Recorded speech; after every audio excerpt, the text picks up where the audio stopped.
Oke, gue mulai ya guys. Assalamualaikum warahmatullahi wabarakatuh. Oke, jadi pagi ini kita mau bahas yang pertama itu materinya Dokter Dewi. Ini adalah rehabilitasi pada orang-orang yang inaktif. Inactivity artinya adalah orang tersebut memiliki keterbatasan dalam beraktivitas gitu. Entah karena ada penyakit di paru-parunya, entah karena ada penyakit di sistem muskuloskeletalnya. Intinya, kalau imobilisasi ini dia itu sifatnya menyeluruh. Jadi nggak bisa paru-paru yang berefek cuma paru-paru aja gitu, nggak bisa. Paru-paru kalau misalkan bermasalah dia ada efek ke sistem muskuloskeletal karena nafasnya dia berkurang kan frekuensinya, ataupun meningkat frekuensinya, tekanan oksigennya dia bisa meningkat, menurun, itu kan juga mempengaruhi dari suplai oksigen di dalam sistem muskuloskeletal kita ya. Makanya kalau misalkan ngomongin di conditioning ini, sebenarnya prosesnya itu dia saling keterkaitan gitu ya antar organ. Nih ya, kalau misalkan pengertian resminya di conditioning itu dia penurunan kapasitas fungsional dari sistem tubuh atau sistem secara keseluruhan. Maksudnya gimana? Jadi gini, misalkan misalkan kapasitas fungsional manusia ya, kalau misalkan manusia itu berdiri, berdiri itu dia termasuk ke dalam kapasitas fungsional. Jadi memang manusia itu adalah kuadratnya berdiri, kan kayak gitu kan.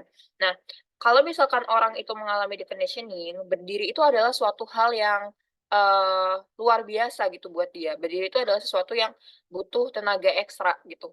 Nah, itu maksud dari penurunan kapasitas fungsional. Nah, eee, nih ya, penurunan kapasitas fungsional dari proses originnya itu bagaimana gitu, dan ini akan, mengarahkan ke keterbatasan dalam aktivitas normal, ya yang kayak tadi gue jelasin gitu ya. Oke, lawan dari deconditioning ini adalah kebugaran ya. Jadi kebugaran itu, eee, lawannya adalah deconditioning gitu ya. Oke.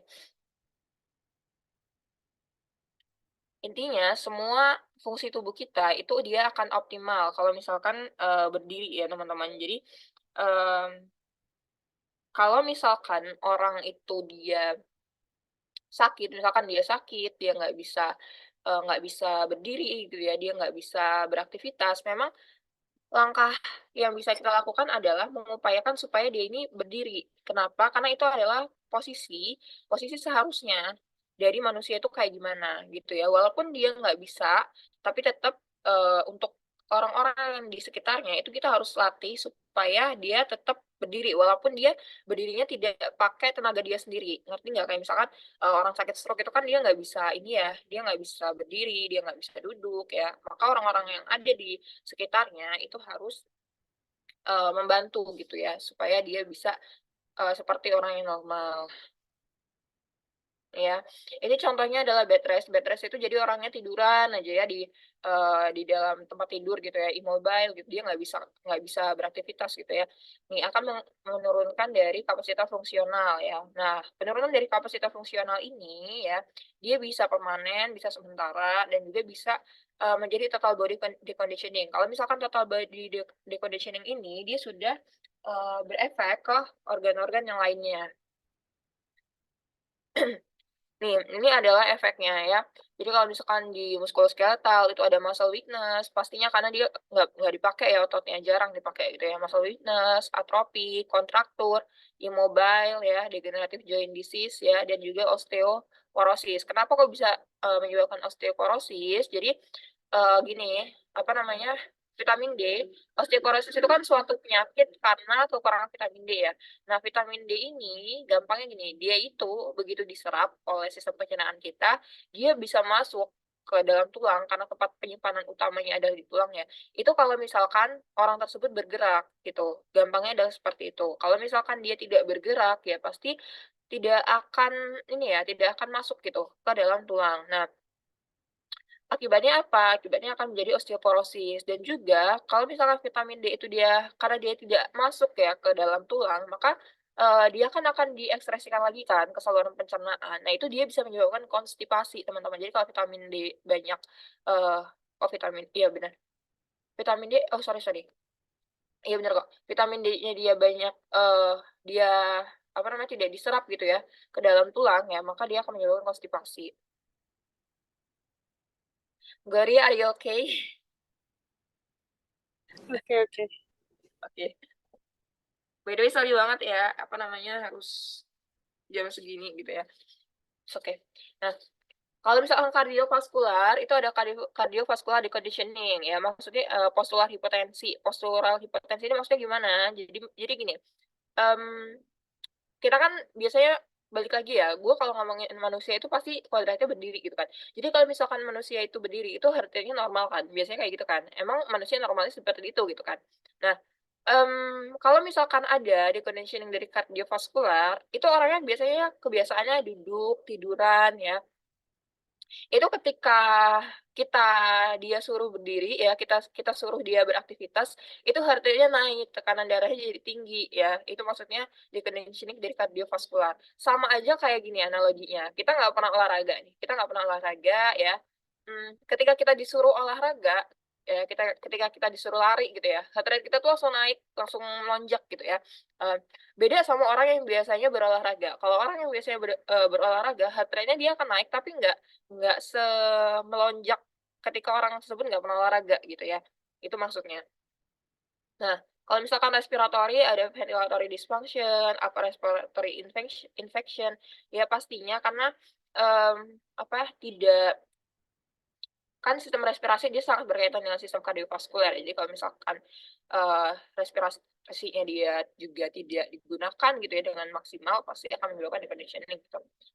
Hipostatik pneumonia itu maksudnya gini, pneumonia itu kan, dia infeksi, pasti ada lendir yang dihasilkan kan. Nah, hipostatik pneumonia itu maksudnya gimana? Jadi kalau misalkan, apa namanya, orangnya itu dia kebanyakan bed rest, dia kebanyakan tiduran ya, ini akan menyebabkan penggumpalan cairan di dorsal paru, ya. Karena dia, mengikuti gravitasi kan cairan itu. Nah, orangnya kebanyakan tiduran gitu kan. Nah, ini juga bisa terjadi pada pneumonia gitu, itu maksudnya ya. Jadi pneumonia itu kan infeksi ya, infeksi, dia mengeluarkan lendir kan, ada dahaknya gitu kan.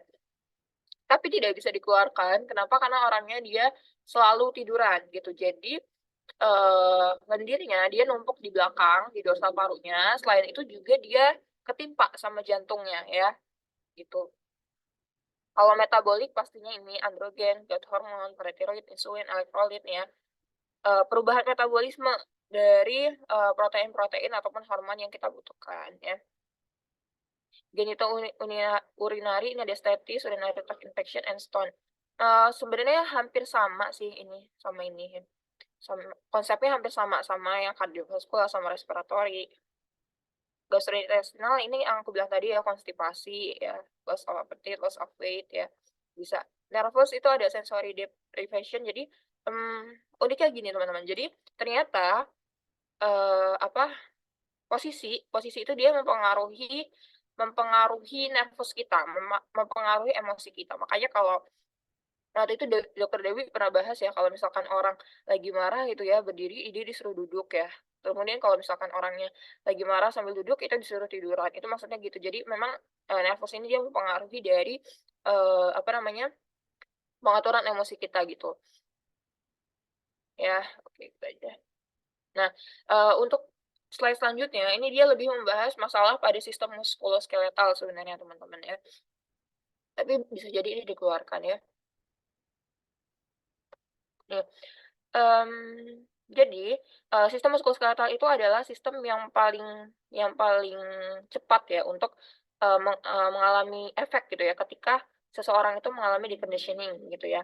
Kenapa? Karena memang kita kan sehari-hari pakai pakai otot ya, kita pakai tulang gitu kan. Ketika suatu saat, nauzubillah min dzalik, kita mengalami deconditioning gitu ya, pasti sistem muskuloskeletal yang akan mengalami efek yang cukup signifikan gitu kan. Nah, sebenarnya kalau untuk memperbaiki masalah pada sistem muskuloskeletal, kita balikin aja ke posisi normalnya gitu. Jadi kita balikin seseorang itu ke posisi normalnya nih, kayak ini standing in erect position.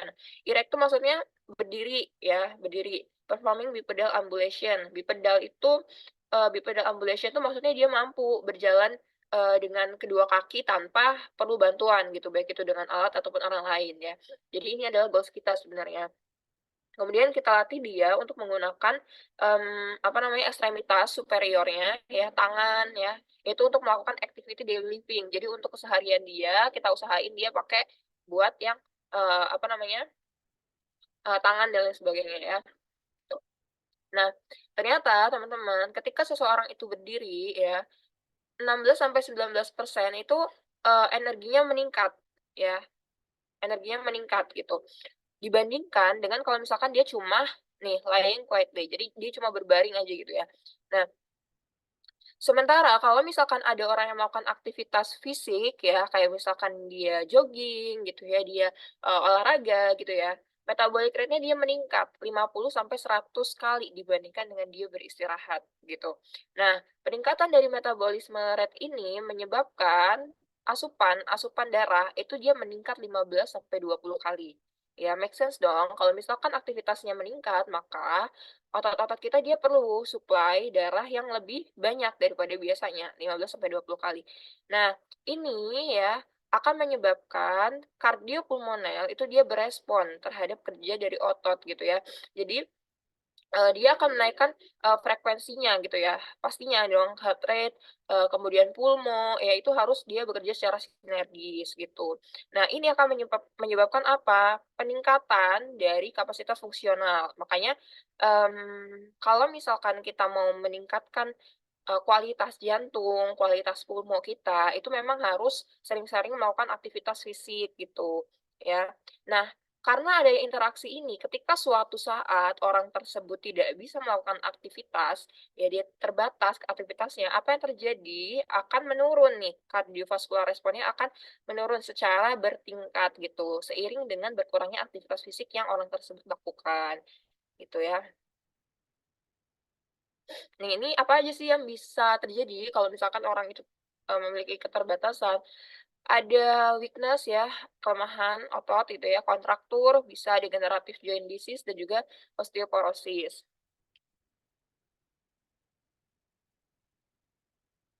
ya. Eee, ini ya, kalau misalkan nih, ini sebenarnya perlu dibaca aja ya teman-teman, ini kalau misalkan orangnya mengalami kelemahan dan juga atrofi, apa yang akan terjadi nih, akan, apa namanya, kekuatan ototnya akan berkurang, kemudian staminanya akan berkurang, ini nih kayak gini kita tidak perlu dihafal juga, kalau misalkan secara logika kita bisa gitu ya. Nah, oke. Nih, kalau misalkan orangnya itu terlalu lama beristirahat ya, otot itu akan kehilangan kekuatannya 10 sampai 15% per minggu. Dan kalau misalkan dalam 3 sampai 5 minggu, dia akan kekurangan 50% ya kekuatan ototnya. Kalau misalkan sudah dalam 2 bulan gitu ya, nih akan berkurang gitu, serat-serat ototnya itu panjangnya akan berkurang ya teman-teman. Nih, untuk secara histologi, nih, serat ototnya itu akan berkurang ya, fiber degeneration, kemudian, increase proportion of fat and fibrous tissue, ini akan, kelihatan pengurangannya setelah 6 minggu gitu, setelah dia immobile gitu ya. Nih, mmm, yang paling pertama kena efeknya, ya itu adalah otot-otot yang melawan gravitasi kita. Ya biasanya dia ada di lower extremity. Contohnya apa? Nih ada gastrocnemius. Gastrocnemius itu kan di, apa namanya, di kaki kita ya, tungkai kita yang bagian belakang ya, gastrocnemius, musculus soleus itu ya. Ini yang paling banyak, yang paling efeknya itu paling gede gitu ya. Kemudian juga tibialis anterior nih. Kemudian ada otot-otot bicep dan juga otot-otot bahu nih ya, teman-teman. Nih. Jadi intinya yang paling utama kena, efeknya dari deconditioning ini adalah otot-otot yang ada di ekstremitas inferior ya, dan juga, melawan gravitasi gitu ya. Apa aja nih? Ada gastrocnemius, soleus, tibialis anterior, otot bahu, dan juga bicep ya. Nih, oke, pastinya kalau orang kena weakness and muscle atrophy ya, dia akan susah itu ya untuk activity daily living-nya.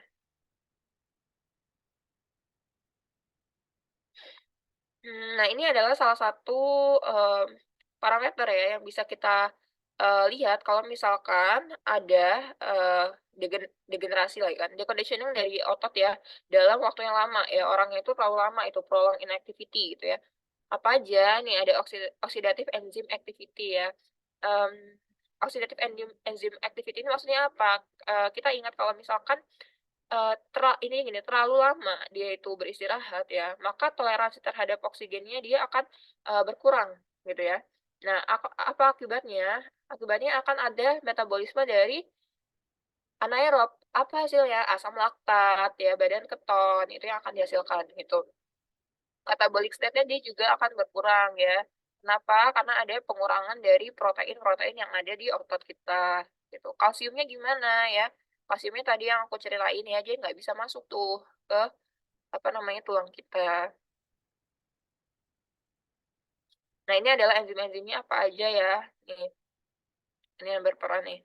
Perubahan pada otot ya, mengikuti inactivity. Dia akan mengurangi apa nih, cross section ya, biopsi, muscle fibers lah. Jadi cross section itu maksudnya ikatan ya, ikatan antara otot-otot yang ada di, serat-serat, ikatan yang ada di serat-serat otot kita ya, sekitar 42%-nya. Predominan type 1 muscle fiber atrophy gitu. Kemudian oksidatif enzimnya apa? Ada succinyl dehydrogenase, kreatin fosfokinase, ya, nih.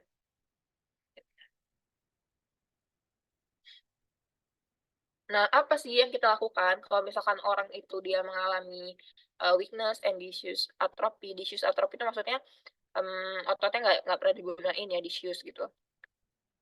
Apa, pastinya orangnya kita suruh exercise ya, exercise itu aktivitas fisik gitu ya. Nah, eee, exercise-nya itu biasanya dia 65-75% dari maksimum ya. Nah, jadi kita perkirakan 65-75% dari maksimumnya, karena nggak bisa tiba-tiba dia disuruh untuk exercise semaksimum-maksimum itu kan 100% ya. Jadi nggak bisa kita suruh melakukan aktivitas fisik yang 100% kalau orang normal lakukan itu tidak bisa. Ya, jadi harus 65-75% ini maksimal dari maksimum gitu. Ini akan, mengembalikan ya muscle weakness-nya itu berapa, 6% per minggu ya teman-teman, gitu. Jadi emang butuh waktu yang lama. Nah ini lebih penjelasan detailnya. Terus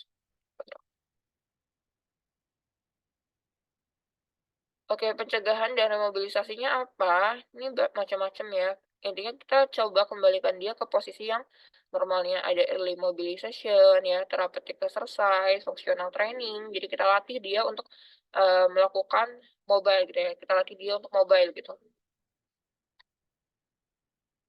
Oke. Nah kontraktur ya, kontraktur itu kita definisikan sebagai, pengurangan ya, pengurangan dari ROM. Ya kemarin ROM ya, ROM-nya dia berkurang ya. Bisa dibagi menjadi apa nih, ada 3 atrogenik. Atrogenik itu artinya dari persendiannya, muskular dari muskulusnya, konektif tisu kontraktor ya.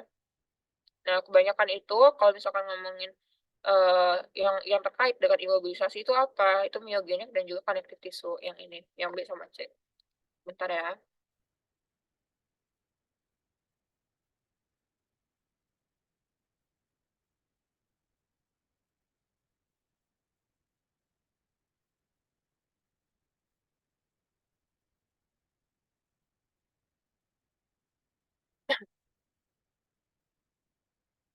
Nih ya, intinya ini ada 3 basic play, jadi ini adalah yang harus kita lakukan. 3 sebenarnya, sebenarnya ini cukup dibayangin aja teman-teman. Jadi 3 hal yang harus kita lakukan untuk mengembalikan gitu ya kontraktornya dia apa, limb position ya. Jadi kita balikan dia ke posisi normalnya gitu. Duration of immobilisasi. Jadi kita kalau bisa di semakin kita kurangin ya immobile-nya dia gitu kan. Kemudian mobilization of inactive site gitu ya. Jadi kita untuk yang organ-organ yang tidak terefek ya oleh mobilisasi ini, kita tetap harus mobile, kita harus tetap, arahkan pasien kita untuk menggunakan organ-organ tersebut secara maksimal gitu ya. Ini contohnya kalau misalkan ada kontraktor of hip flexor extension-nya dia akan berkurang gitu ya. Kemudian dia juga akan pengurangan dari, pemendekan ya dari sasaran otot yang tadi, itu teman-teman.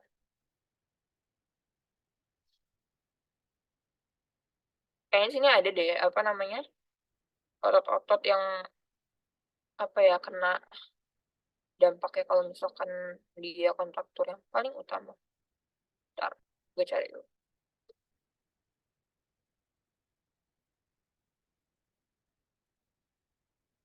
Ya kalau misalkan kontraktor nih yang paling terefek tuh apa, di hamstring ya, otot-otot punggung ya, tensor fascial latar, rectus femoris, dan juga gastrocnemius nih.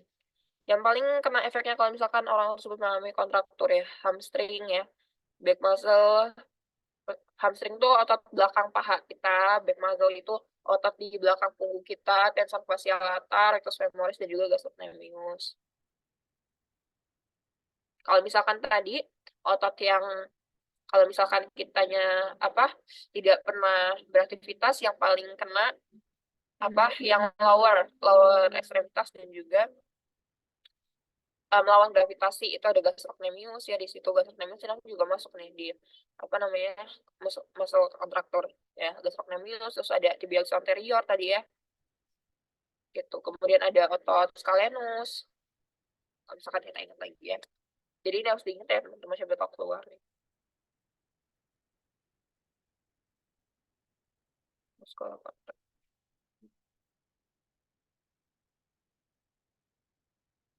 Ya, intinya kalau misalkan normal kondisinya eh apa namanya fibers kolagennya dia bisa untuk recoil gitu ya, tapi karena ada deconditioning dia memiliki keterbatasan dalam fiber kolagen ya.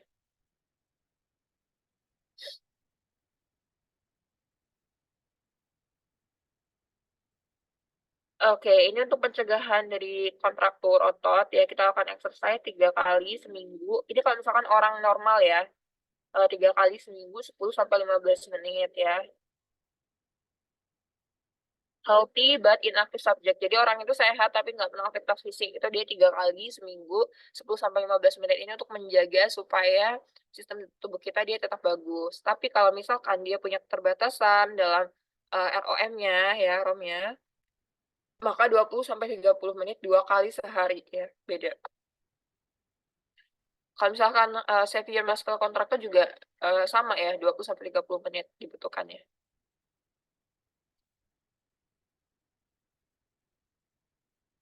Bisa juga kita lakukan nih, em, apa ya, ini semacam semacam terapi gitu. Jadi kita kasih, kita kita taruh pasiennya itu di suhunya 40 sampai 43 derajat ya, supaya maximize effect of stretching ya. Jadi semakin apa namanya fibernya itu dia semakin bisa untuk recoil gitu.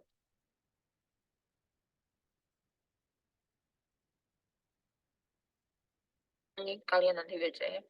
Organ kontraktor kapsul dan kapsul. Sebenarnya ngulang-ngulang aja ya teman slide-nya. Severe nih, kalau misalkan dia sudah 30 hari, dia menginduksi severe degradative disease. Ini kayaknya tidak begitu ini ya, penting. Stage, second stage, final stage. Ini bone loss ya, atau destruksi dari tulang nih. Ini inisial stage-nya pastinya ada pengurangan ya, pengurangan dari densitas tulangnya dia secara cepat gitu kan. Kemudian second stage-nya ini sekitar 12 minggu setelah imobilisasi gitu ya, final stage ya. 40 sampai di mana volume tulangnya dia 40 sampai 70% gitu ya, sisanya dari original volumenya. Ya, itu aja memang untuk yang bisa gue kasih untuk yang immobile ini. Gue harap nanti kalian baca lagi ya, guys.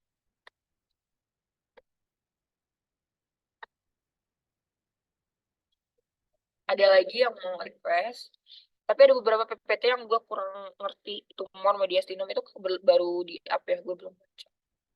Tumor mediastinum belum, terus apa lagi ya, bakteri juga belum gue.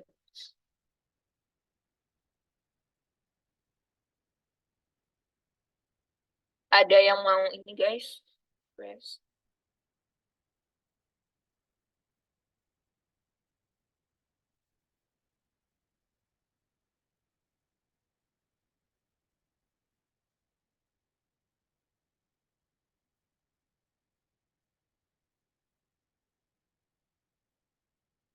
Ronson kali ya, Ronson mau nggak atau nggak usah? Ini gue cuma bisa sampai jam setengah 9 ya, kawan-kawan. Sorry banget. Oke, pesen deh.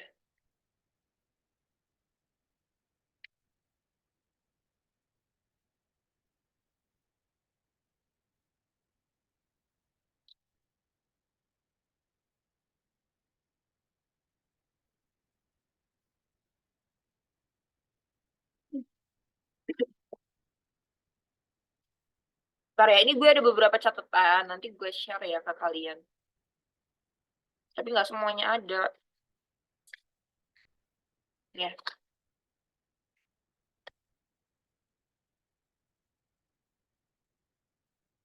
ini gambaran dari paru normal. Pasti bingung ya, karena kita juga baru dapat ini. Jadi ini intinya paru normal itu seperti ini. Kita langsung bahas ini aja deh. Ya, jadi kalau misalkan kita mau lihat ronsen, itu kita harus lihat secara sistematis. Artinya kita nggak bisa ngasal langsung lihat parunya, langsung lihat jantungnya, itu nggak bisa. Harus sistematis. Ada beberapa cara, ada dari dalam keluar ataupun luar ke dalam. Maksudnya gimana? Jadi kalau misalkan luar ke dalam, ya kita lihat dari soft tisunya, kita lihat dari tulang rusuknya, terus kita masuk lagi baru ke pulmonya, habis itu ke jantungnya, ke mediastinumnya, kayak gitu. Itu kalau misalkan dari luar ke dalam. Tapi kalau dari dalam keluar, itu kita lihat dari yang paling dalam dulu. Apa paling dalam? Di situ ada jantung, mediastinum, terus ke pulmo, gitu. Terus kemana lagi? Ke tulang, gitu ya. Baru dia ke soft tissue, gitu ya. Oke. Ya. Oke, jadi kalau mau lihat, apa namanya, ronsen, ini yang harus kita perhatikan. Ini dari atas ke bawah ya. Jadi apa aja? Pertama namanya harus ada identitasnya. Cuma kalau di sini ini sensor ya. Kemudian markernya. Marker itu apa nih? Kita harus ngasih tahu, kita kasih tunjuk yang mana kanan, eh yang mana kiri ya. Nah, gini, marker ini penting.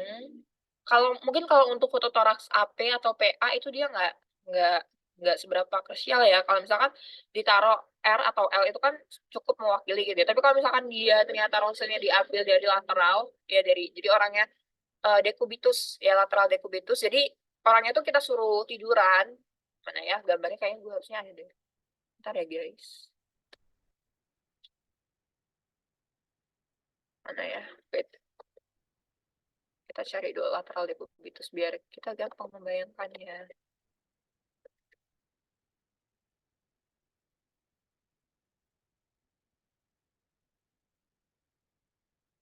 Slide gue nampak nggak? Ini apa namanya? Apa masih PPT? Masih PPT.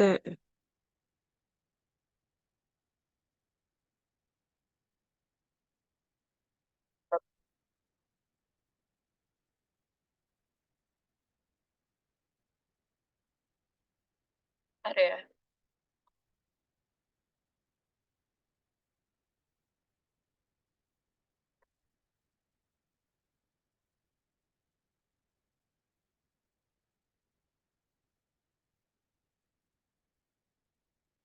Oke, sekarang kelihatan.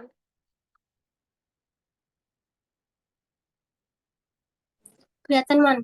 Nah, ini maksudnya lateral decubitus. Jadi kalau lateral decubitus itu orangnya kita suruh tiduran, terus kita ronsen nih dari samping ya. Nah, kalau kayak gini kan harus jelas dia dari kanan dari kiri ya.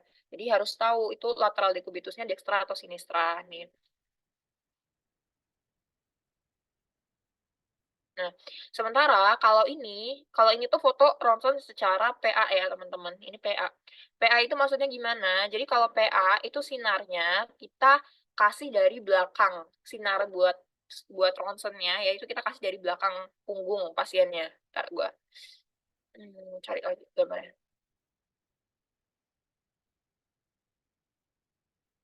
Nih. Oke.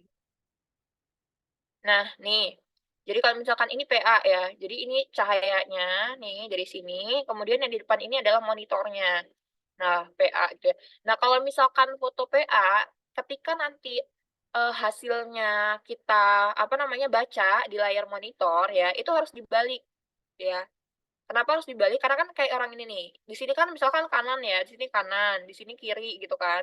Artinya, kalau kita mau baca di monitor, itu kita harus balik supaya si R-nya itu dia ada di sebelah kiri kita. Ngerti nggak? Jadi ini kayak kalian kalian apa ya, kalian ngeprint tapi dari belakang gitu loh. Nih, ini di sini R-nya gitu kan. Nah, buat baca misalkan di sini monitornya di sini ya. Di sini misalkan monitornya. Nih, kemudian kalian ronsen dari belakang nih. Sini R, sini L gitu ya. Nih. Maka buat baca di sini, ini kan yang dari sini harus kita taruh di sini kan, kemudian di sini sini gitu. Jadi harus dibalik ya. Itu kalau misalkan PA. Kalau misalkan AP, kalau misalkan AP nggak perlu. Kalau AP itu dia dari depan sinarnya.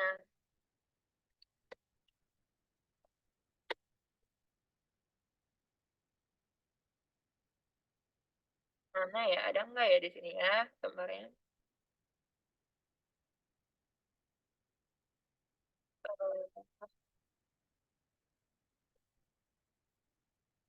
Nih, kalau AP tuh kayak gini nih, ya.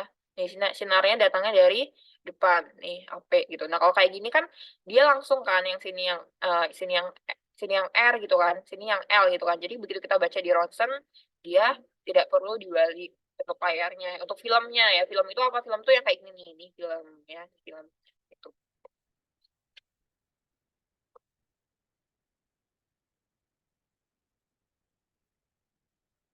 Oke, bentar kita balik lagi ya. Oke, untuk rotasi, rotasi itu maksudnya apa? Rotasi ini kita lihat, oh iya, ini ya, jadi cara gampang bedain itu fotonya PA atau AP, itu kalian lihat dari skapulanya, klavikulanya, ya. Kalau misalkan, apa namanya, klavikula dan skapulanya dia tampak tertarik ke lateral kayak gini nih, kayak gini. Ini dia fotonya PA. Tapi kalau misalkan skapula dan klavikulanya dia tampak ya di lapang pandang paru itu dia AP. Sebentar ya, gue cari lagi gambarnya siapa tahu ada.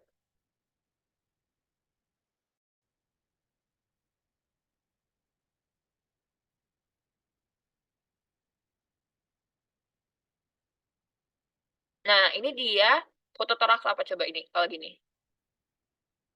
Ini AP. Mana? Dia tidak tampak lateral. Tapi kalau ini dia PA. Lagi ya. Ini gambarnya nih ya. Ini dia PA nih, kalian lihat nih dari skapula dan clavicle ini dia kayak agak ketarik gitu. Tapi kalau misalkan dia lapang nih ya, dia di kalian lihat dari sini nih. Ini kan nggak kelihatan kayak ketarik kan? Nah ini dia AP gitu. Lagi ya.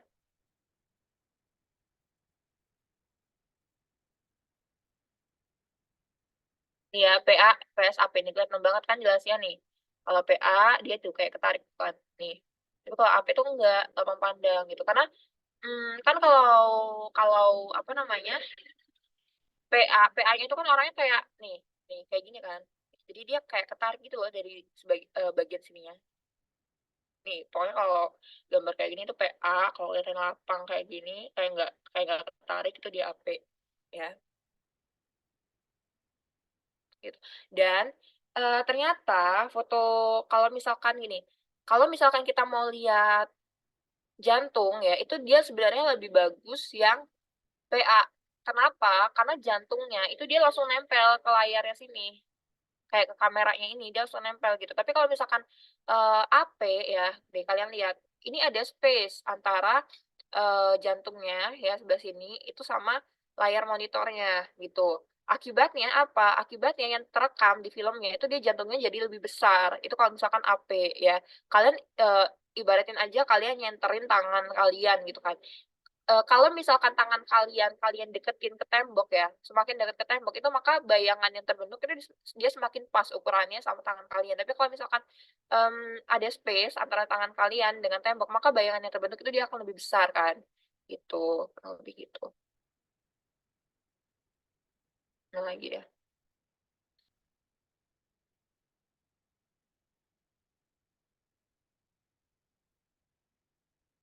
Oke, habis itu ada, lens atau mata lock. Ini maksudnya apa? Jadi kalau misalkan, orangnya habis dioperasi, itu kan biasanya ada pemasangan kateter, ada pemasangan alat-alat, selang-selang gitu kan.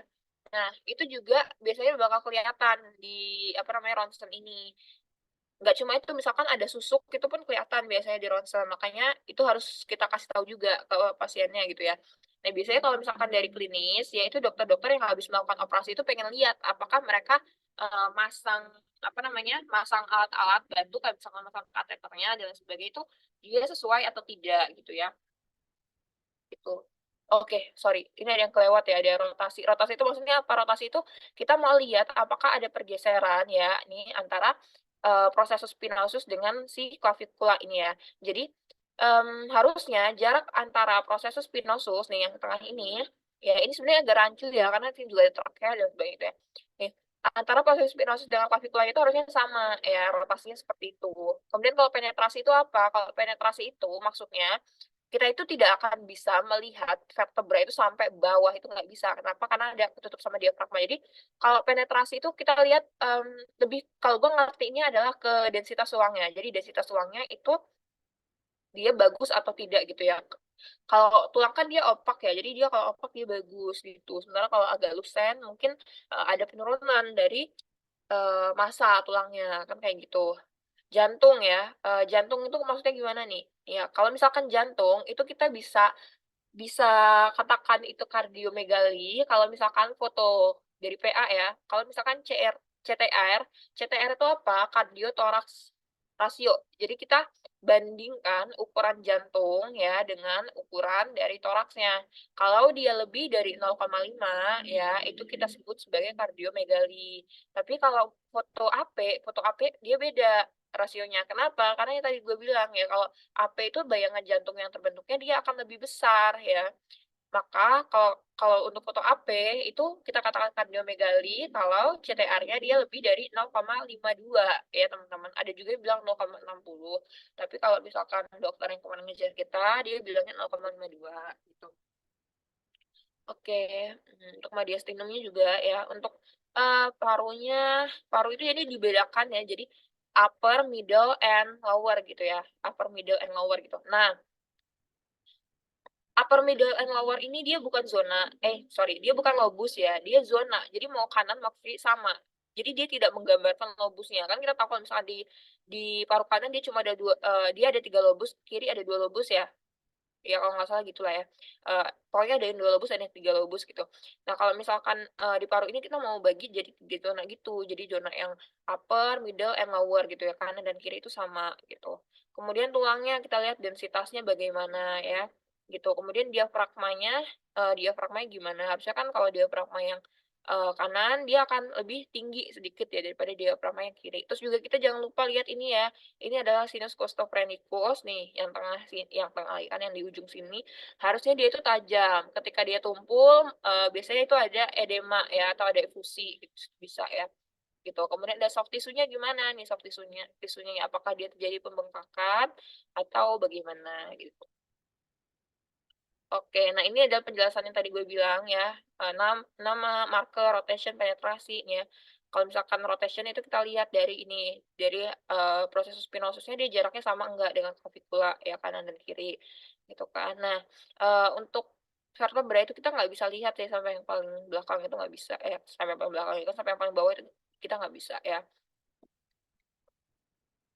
Oke, nah ini juga, untuk ini ya, lines and metal work ya, kita lihat ada sternal wires. Nah ini biasanya orang-orang kalau misalkan habis operasi jantung ya, kawan-kawan. Kemudian ini ada tip of endotracheal tube. Jadi kalau misalkan kita ingat kemarin di hemoptysis ada endotracheal tube ya, kita mau lihat pemasangannya itu dia sesuai atau tidak. Nah harusnya dia pemasangannya itu dia sekitar 2 sentimeter di atas karina. Karina itu apa? Percabangan dari trakea, kan trakea dia akan bercabang menjadi bronkus kanan, bronkus kiri ya. Nah, sudutnya itu, sudut percabangannya itu kita sebut sebagai karina, gitu ya.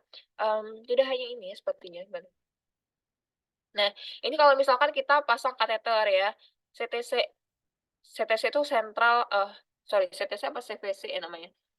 CVC, sorry ya, CVC, Central Venous Catheter ya, itu kan harusnya dipasang di atrium dextra ya, sekitar atrium dextra nih. Paling paling mentok itu ada di sinus atriovenosus ya, gitu.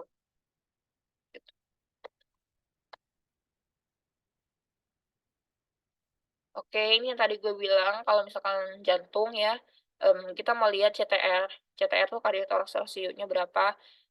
Sebenarnya untuk CTR ini kita ngitungnya nanti kalau di foto ronsen yang bagus ya, dia langsung ada gitu berapa CTR-nya. Waktu tutor kita dikasih kok yang bagus.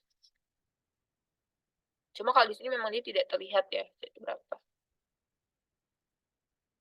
Media sinem ini kita lihat dari hilar vaskularnya bagaimana gitu ya, apakah ada pembengkakan atau bagaimana gitu.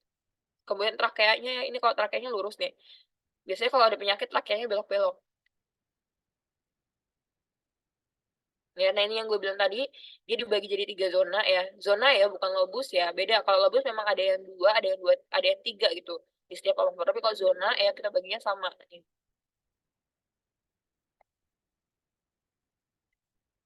Tulang kayak kita lihat densitasnya kayak gimana gitu ya.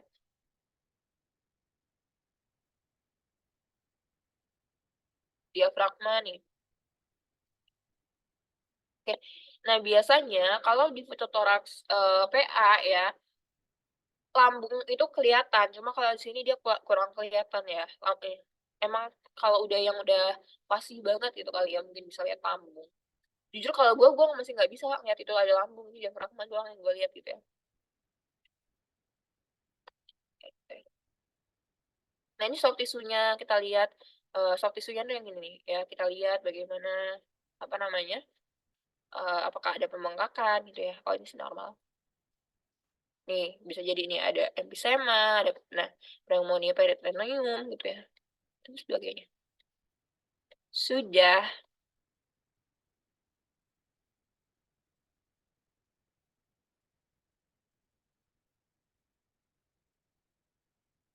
Ada lagi PPT-nya.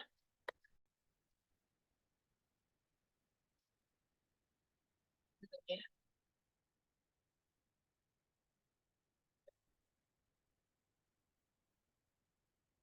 masih setengah jam lagi nih.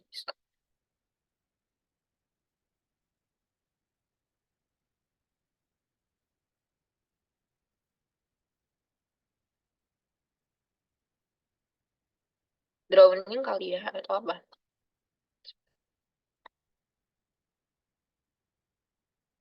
Tumor paru gue belum baca ya, Sinta. Lu kalau udah baca, lu boleh jelasin. Bentar.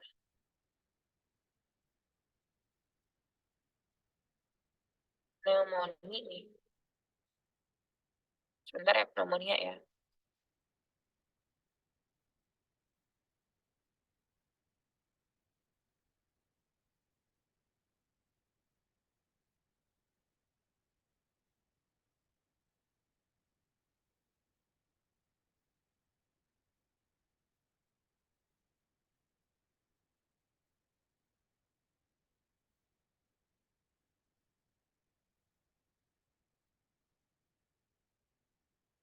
Oke, pneumonia ya.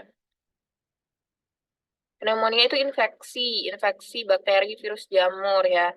Nah, mikroorganisme intinya kalau pneumonia itu infeksi mikroorganisme di jaringan paru. Kalau misalkan yang menginfeksi bukan mikroorganisme disebutnya sebagai pneumonitis ya. Kemudian kalau misalkan pneumonia yang disebabkan oleh Mycobacterium tuberculosis itu kita tidak sebutnya sebagai pneumonia, kita sebutnya sebagai TBC ya. Gitu. Ini prevalensinya dia paling apa namanya rentan usianya paling banyak usia lebih dari 60 atau kurang dari 5 tahun ya, paling rentan. Untuk yang terdeteksi segini angkanya kematian 7,6%, penyebab kematian keempat terbesar. Patogenesisnya gimana? Intinya supaya terjadi inflamasi, supaya si bakteri itu dia bisa apa namanya menginfeksi jaringan paru kita ya, dia harus nempel dulu ke epitel kita. Gimana caranya? Ini inokulasi langsung, penyebaran melalui pembuluh darah, inhalasi bahan aerosol, dan juga kolonisasi di permukaan mukosa. Ya. Nah, terus gimana caranya? Jadi ketika basil itu maksudnya bakterinya, ketika bakterinya dia masuk nih bareng sama sekret bronchus ke dalam alveoli, ya dia akan menyebabkan reaksi radang, ya. Bentar, bentar.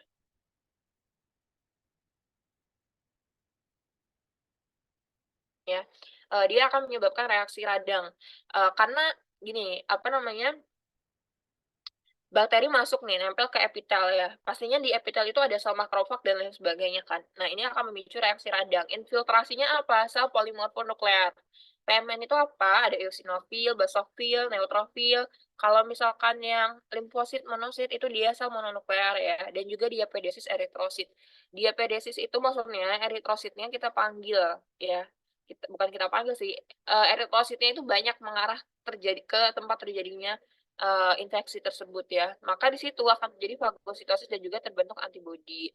Nah, kemudian sel-sel polimer monuklear tadi itu akan mendesak bakteri ke permukaan alveoli dengan bantuan leukosit yang lain melalui podosis sitoplasmik. Jadi pseudopodosis sitoplasmik itu, dia seperti membentuk jari-jari ya pseudopodosis itu. Jadi sitoplasma dari leukositnya dia akan membentuk kayak jari-jari gitu, kemudian dia akan seperti apa ya, ngambil gitu bakterinya kemudian dimakan gitu ya, kurang lebih kayak gitu.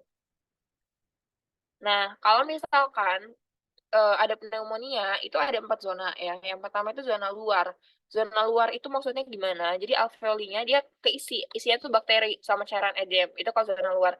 Karena gini, beda beda jaringan, itu kan beda tahapan perkembangan inflamasinya kan, tergantung siapa duluan gitu kan yang terkena, infeksi, di bagian mana duluan gitu yang terkena infeksi.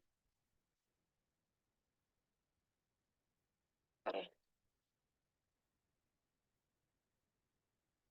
Nah, kalau misalkan, yang pertama ada 4 zona ya, sorry, ada 4 zona ya, yang pertama itu adalah zona luar. Kalau zona luar itu alveolinya isinya bakteri sama cairan edem. Kalau konsolidasi itu artinya penyembuhan. Ada permulaan, ada, yang memang udah masuk ya, ke dalam zona konsolidasi. Kalau zona permulaan konsolidasi itu isinya PMN dan eksudasi sel darah merah. Jadi, ini dibayangin aja kalau misalkan zona luar itu, oh berarti kalau zona luar itu kan ada bakterinya ya, ada bakterinya. Kalau zona permulaan konsolidasi kan zona penyembuhan. Oh berarti, sel-sel polimer monuklearnya, sel eritrositnya dia mulai banyak gitu di daerah tersebut gitu. Kalau zona konsolidasi itu udah mulai tuh fase penyembuhannya, fase resolusi lagi kan, fagositosisnya dia mulai aktif. Mulai makan sel-selnya gitu ya. Jadi kalau misalkan permulaan konsolidasi ini dia baru baru migrasi ceritanya ya, PMN-nya, sel darah merahnya dia baru migrasi ke tempat terjadinya infeksi. Kalau zona konsolidasi yang luas, ini udah fagositosnya udah aktif, jumlah PMN-nya udah banyak gitu ya. Kalau zona resolusi, oh berarti udah mulai penyembuhan nih, sudah penyembuhan gitu ya. Udah bakterinya udah pada mati, leukosit dan makrofagnya dia masih ada di situ ya, gitu. Patogenesisnya hampir sama kayak yang tadi gue jelasin yang 5 tadi, nih sama aja. 4 sorry, yang 4 tadi, ini yang ini. Klasifikasi kita bisa klasifikasikan berdasarkan beberapa tahapan ya, berdasarkan klinis epidemiologis, bakteri penyebab, dan juga predileksi infeksi ya. Kalau klinis dan epidemiologis itu artinya, di mana dia dapat pneumonia-nya, apakah di komunitas, kalau komunitas kita sebutnya CAP ya, Community Acquired Pneumonia. Apakah di hospital, hospital namanya ada nosokomial ya, atau HAP ya. Atau aspirasi, aspirasi itu maksudnya ada infeksi di organ lain ya, itu menyebabkan si pneumonia itu bisa masuk. Misalkan orangnya GERD atau dari lendir-lendir yang ada di ini, yang ada di hidung ya, itu masuk ke dalam sistem pernafasan kita lebih lanjut, itu dia bisa menyebabkan pneumonia gitu. Kemudian bisa juga pneumonia pada penderita imunocompromised. Jadi misalkan orangnya HIV, AIDS itu paling paling gampang kena pneumonia, DM juga bisa ya. Kalau misalkan berdasarkan bakteri penyebab, ada bakteri tipikal, ada atipikal. Jadi kalau misalkan berdasarkan sebenarnya ini kurang tepat ya kalau bakteri penyebab. Berdasarkan mikroorganisme penyebab ya, itu ada bakteri, virus, jamur, intinya itu. Nah, bakteri ini kita bisa bedakan jadi 2, ada tipikal, ada atipikal. Atipikal itu kalau misalkan apa, penyebabnya ini 3 ini, Mycoplasma, Legionella, dan Chlamydia. Ini kita sebut sebagai atipikal gitu ya. Kemudian ada pneumonia virus dan ada pneumonia jamur gitu ya. Tapi jarang ya virus dan jamur ini ya, paling banyak tuh ini sebenarnya bakteri gitu.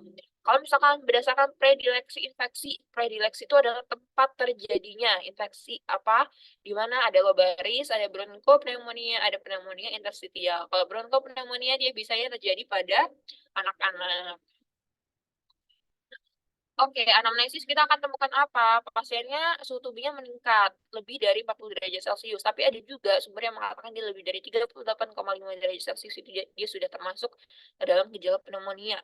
Karena dia terlalu panas, jadi orangnya menggigil gitu ya. Kemudian batuknya gimana? Batuknya, dahaknya mukoid atau purulen, kadang-kadang disertai hemoptisis, batuk berdarah, sesak nafas, dan juga nyeri dada. Tapi ada juga pneumonia yang dia tidak mengeluarkan, dahak gitu ya, ada, itu pneumonia aspirasi gitu. Nah ini, untuk pemeriksaan fisik diagnosisnya, apa aja nih, inspeksi ada bagian yang sakit itu akan tertinggal waktu nafas ya. Karena dia lebih berat gitu ya, kenapa lebih berat? Karena di situ ada edema ya, ada cairan, ada apa namanya, sel-sel inflamasi, di situ kan numpuk gitu ya. Untuk palpasi, fremitusnya dia dapat mengeras gitu ya. Untuk perkusi, perkusinya redup karena isinya adalah cairan dan sel-sel tadi. Auskultasi itu, bronkovesikulernya dia terdengar sampai bronkial gitu ya, mungkin disertai ronki basah halus yang kemudian menjadi ronki basah kasar pada stadium resolusi gitu. Intinya kalau misalkan, ada ronki ya, ronki basah halus dan ronki basah kasar gitu ya. Kalau misalkan ronki basah kasar dia terdengarnya pada stadium resolusi. Pemeriksaan penunjang emfisema sama edema. Emfisema itu kan parunya kolaps. Kenapa kolaps? Karena dia terlalu banyak ngembang, ngerti nggak? Masih inget nggak emfisema, sama edema? Bentar ya.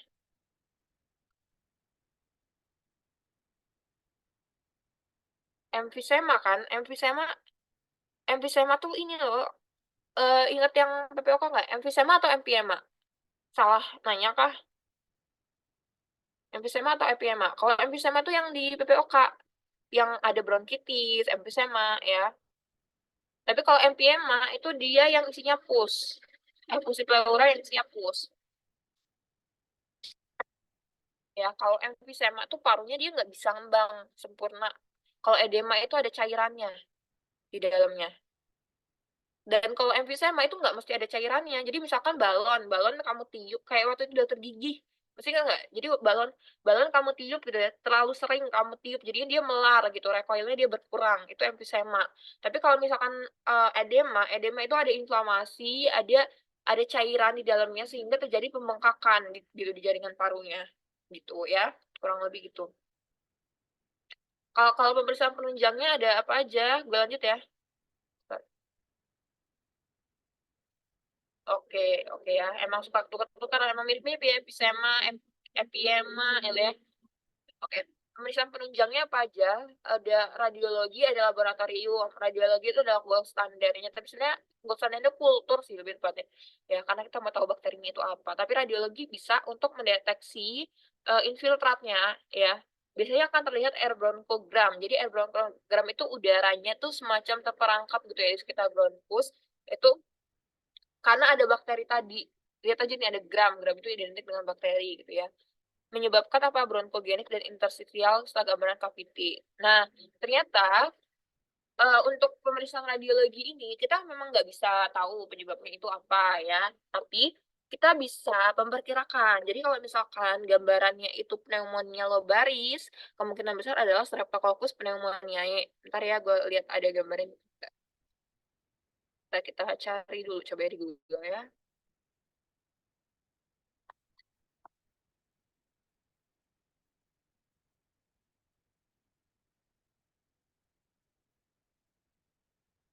Lobaris. Bentar.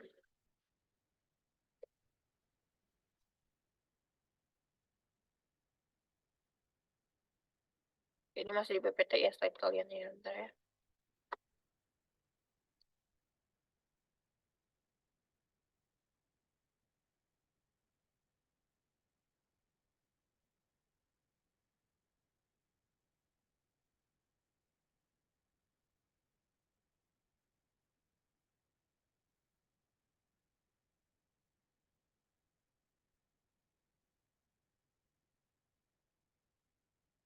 Nih ya, ini pneumonia lobaris. Ini kita lihat di sini ada konsolidasi nih. Konsolidasi itu dia semakin semakin opak ya, semakin radio opak itu konsolidasi gitu.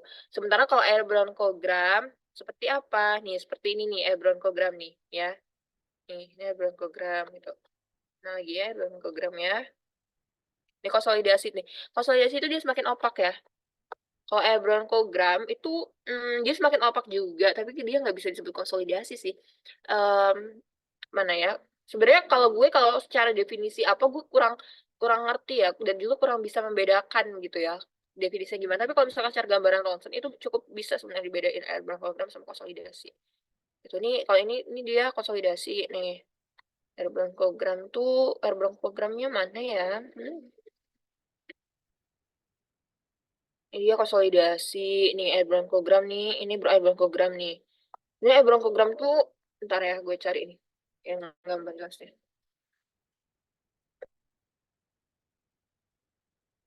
Gue bilang. Ini nih airborne program tuh kayak gini. Jadi dia dia dia tuh kayak konsolidasi ya dia, tapi bukan konsolidasi. Kan nggak, kalau konsolidasi itu dia biasanya kan emang opak kan, dia emang benar-benar opak kan. Tapi kalau airborne program itu dia kayak pertengahan gitu loh antara opak dan lusen nih. Nih, konsolidasi nih. Ini mungkin ada gambarannya ya. Nih kan kalau di sini nih hampir mirip nih kan. Ini konsolidasi, ini airborne program gitu kan. Ini apa? Ini konsolidasi. Airborne programnya nih yang ini nih. Ini airborne program juga nih. Emang agak sulit ya, Bung. Nih, airborne program tuh kayak gini nih, Linda. Nih, beda kan? Nih, ini airborne program, nih. Airborne program, ini airborne program. Konsolidasi tuh yang memang dia benar-benar sudah opak, itu baru konsolidasi gitu ya. Mana sih? Ini airborne program semua isinya. Nah, ini tuh apa? Ini yang garis, ini nih, ini ya. EKG ini nih ya, teman-teman. Elektroda ini yang dipasang. Konsolidasi, kalau gue sih bedain konsolidasi dan airborne program, gue sering-sering aja sih lihat gambar ronsen gitu. Sebenarnya kalau untuk definisi jelasnya tuh gue juga kurang bisa mendefinisikan gitu ya, secara bahasa itu apa gitu. Tapi ini ya kalau airborne program itu dia udaranya, dia tidak bisa keluar gitu ya, udaranya menumpuk gitu. Karena apa? Karena ada bakteri tadi gitu. Nah, akibatnya apa? Udara juga kan kalau misalkan dia apa namanya? Kan ada bakterinya kan. Jadi agak terlihat seperti opak tapi bukan opak banget gitu. Dan juga hati-hati juga bedain airborne program sama infiltrat. Infiltrat itu bercak yang semakin opak, bercak dia bentuknya. Lagi ya. Ini kok lebih kelihatan kayak ini ya, efusi.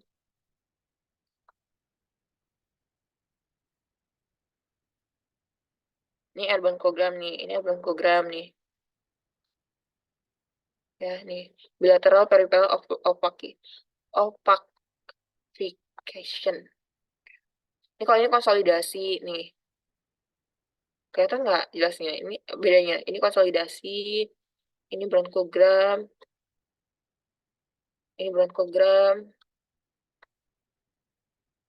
Ini nih gua. Jadi kalau di sini gua ngeliatnya efusi jujur. Ini ada meniscus sign-nya soalnya. Oh iya, CT scan. Kalau di CT scan nih, ini bronkogram nih. Ini konsolidasi.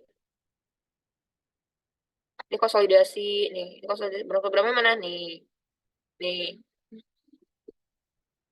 Ini apa? Ini dia. Ini antara bronkogram ya. Bronkogram konsolidasi, tapi konsolidasi terlalu ini ya. Kayak gini. Kurang. Ini apa nih konsolidasi nih? Konsolidasi. Ini bronkogram nih. Ini konsolidasi.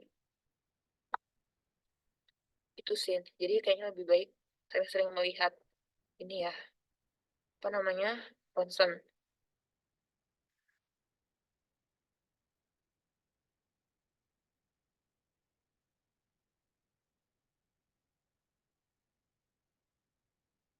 Ya.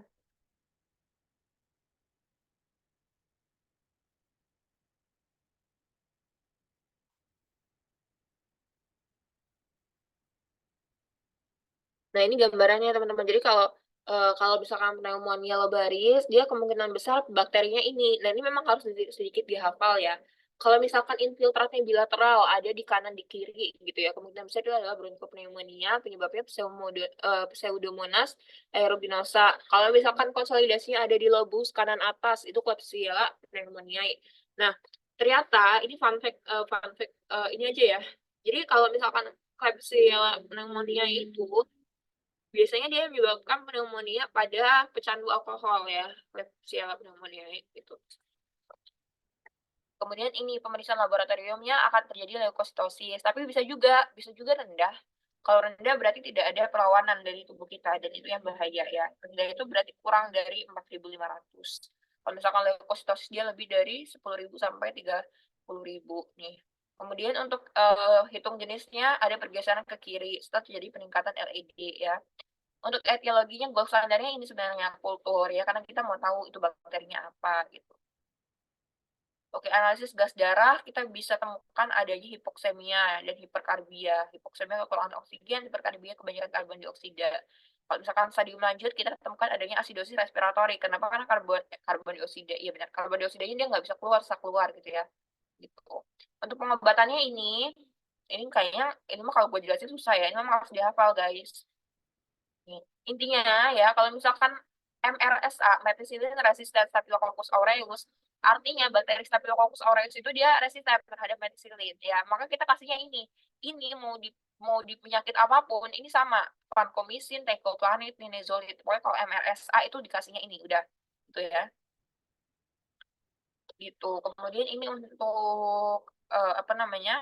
Yang lainnya. Ini untuk apa namanya? Atipik ya. Atipik ada Chlamydia pneumoniae, Mycoplasma sama Legionella. Ini obatnya hampir sama.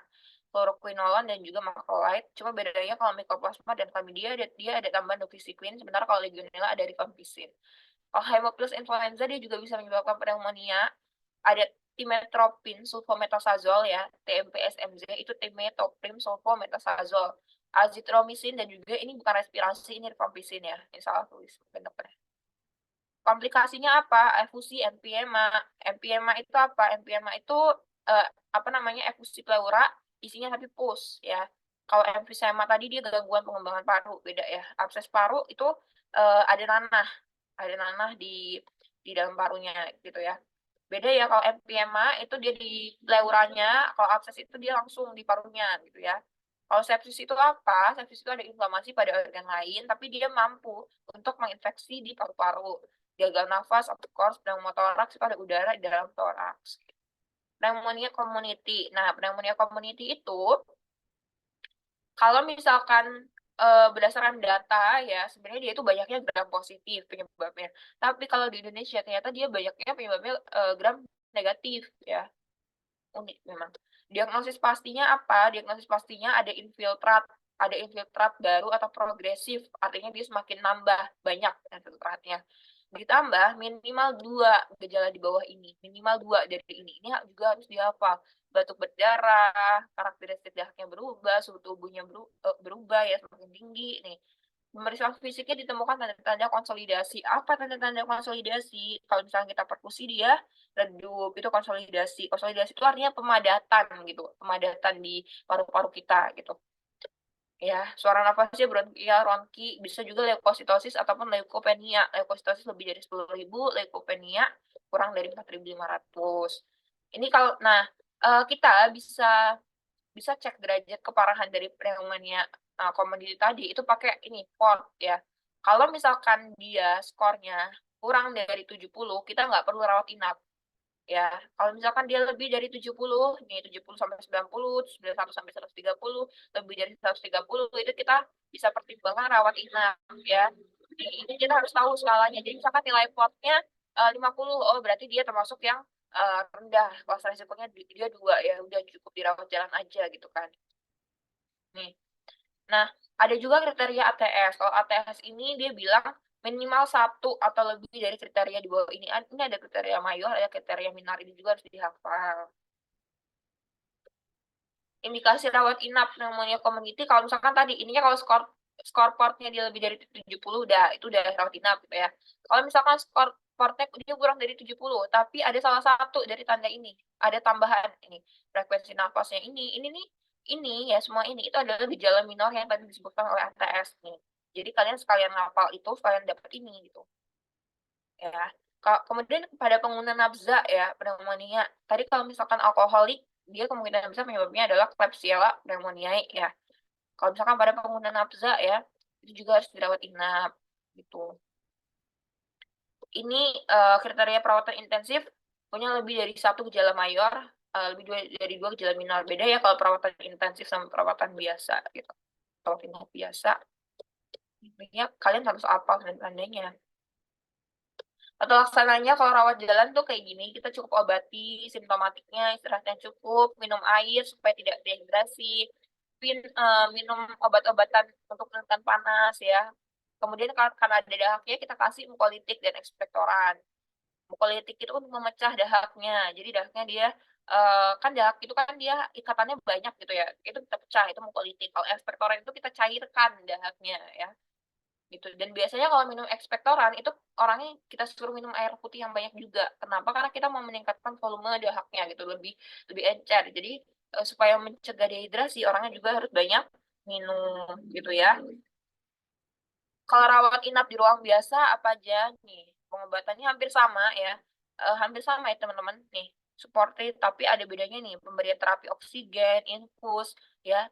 Untuk rawat inap di ruang biasa, rawat inap di ruang intensif dia hampir sama. Bedanya ini, kalau misalkan di ruang intensif, kalau misalkan ada indikasi menderitanya kita pasang ventilator mekanik gitu. Kalau pneumonia berat yang datang ke UGD, ya kalau misalkan kita bisa atasi kegawatannya kita rawat inap biasa. Tapi kalau misalkan ada distress pernafasan, ya kita taruh di rawat intensif. Ini obatnya, lagi-lagi ini harus dihafal ya guys. Ini kayaknya kalau gue jelasin juga nggak bakal ini, karena harus dihafal. Sebentar ya.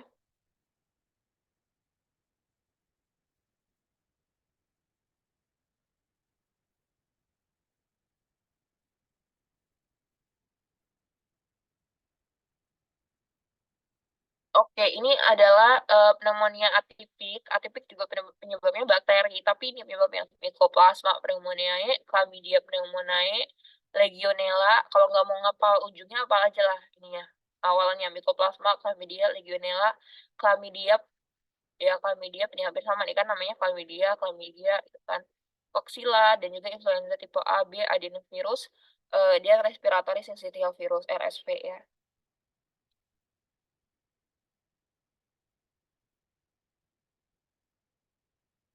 Oke, diagnosis pneumonia atipik pastinya ada infeksi, saluran pernafasan nih. Oh, batuknya non produktif itu di atipik ya, sorry bukan di aspirasi, tapi di atipik batuknya non produktif nih. Pemeriksaan fisiknya ronki basah tersebar, konsolidasinya dia jarang terjadi. Beda ya kalau misalkan yang tipik tadi dia justru banyak konsolidasinya gitu kan.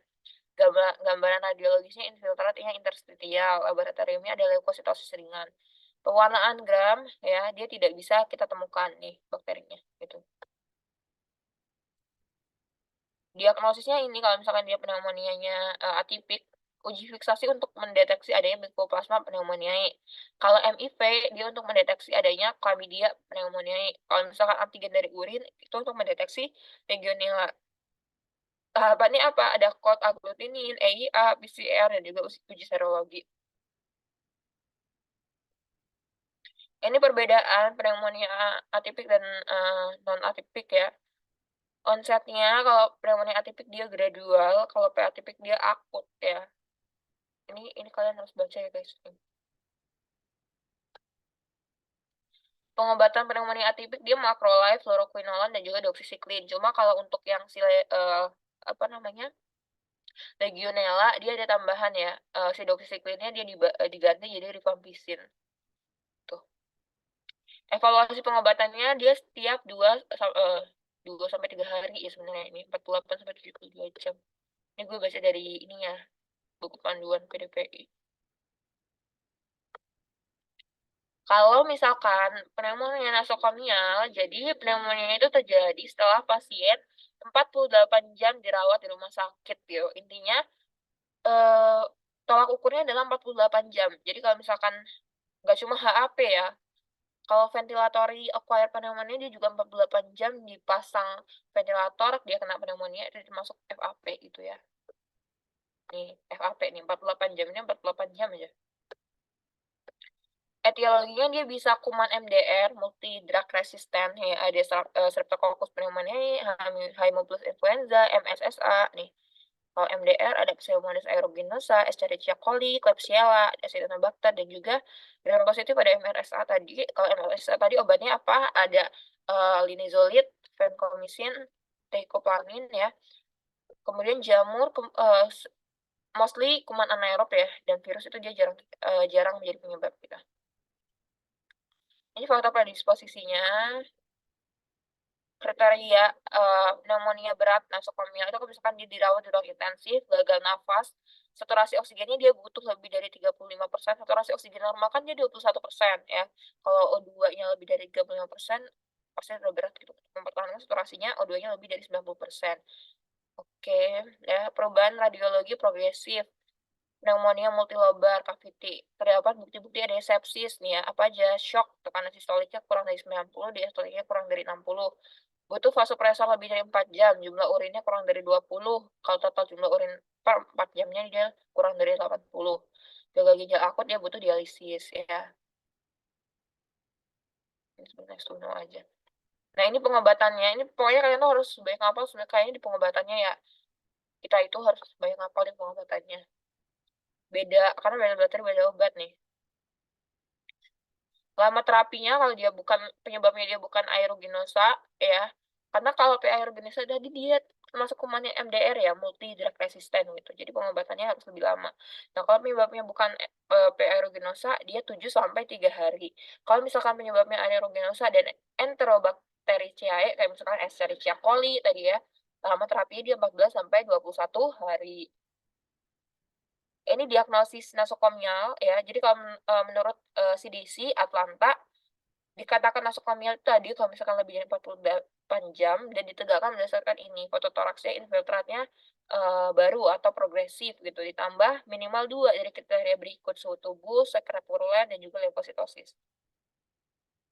Ini prognosisnya jadi akan buruk ketika ini gitu ya.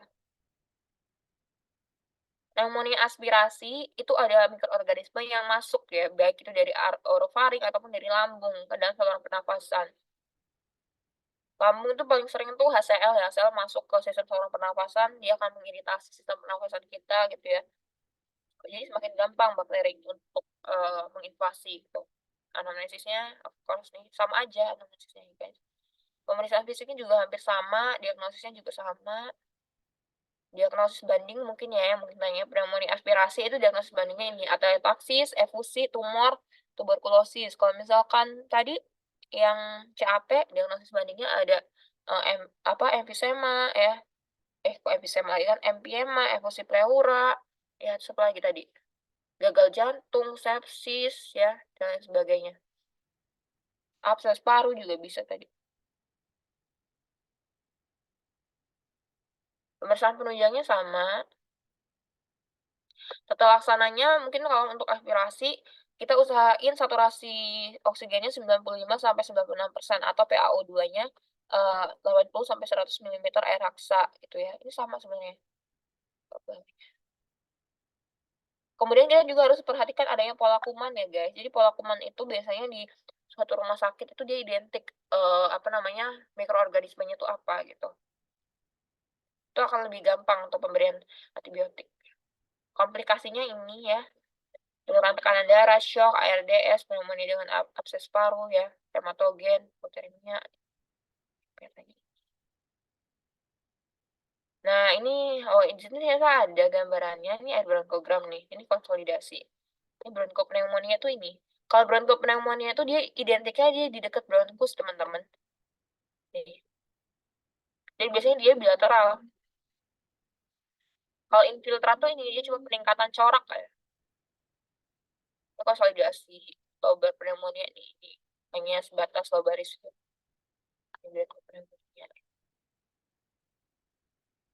Guys, ini kayaknya gue cuma bisa 3 PPT ya, sorry banget. Karena habis ini gue ada suatu hal. Oke, ada yang mau tanyain? Oke, kalau ini mungkin kan gue nggak bisa bahas sampai semua kan, jadi kalau kalian baca ada yang nggak ngerti nggak apa-apa banget buat tanyain ke gue, bisa bisa di grup, bisa PC, boleh banget ya. ya guys.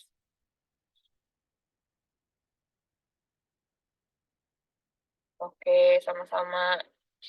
Ini gue ada beberapa catatan, cuma gue nggak tahu bisa dibaca apa nggak. Cuma nanti gue coba kirim ya, gitu. Oke, sudah selesai. Boleh leave. Kasih yang sudah join sebagai kita bonam ya.